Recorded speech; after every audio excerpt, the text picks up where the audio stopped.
ډېره د خوشحالۍ خبره د عزتمنو چې دې کال په ټوله دنیا کې د 28م شپه یوه شپه خوا به دا ویل چې اوس دا د قدر شپه دا د کوم ملک سره وي څنګه به وي څنګه به وي خو دې کال الحمدلله د اکثره ممالکو د اکثره امت مسلمه 28م یو 28م دی 25م یو 25م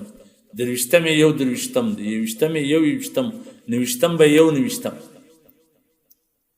اسی خو پیغمبر علیه الصلاة والسلام دا فرمایلی دی چې تاسې د قدر شپه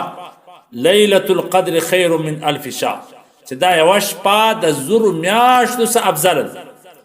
دا د اخري عشره په تاکو شپو کې تلاش کې یعنې پسې وګورئ خو علما کرامو د ډیرو قرائنو څخه د ډیرو علاماتو څخه دا ویلي دي چې غالبا 28م شپه به د قدر شپه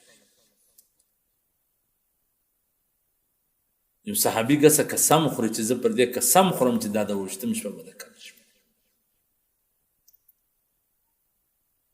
خامخا به موږ دا نه ګڼو چې دغه شپه ده خو غالب ګمان دا دی چې دا 28م شپه نو هر مسلمان ته پکار ده چې د دغه 28م په شپه څه نه څه عبادت وکړي 4 رکعاته نفل خو بلابد کولی سي یوه سپاره تلاوت خو کولی سي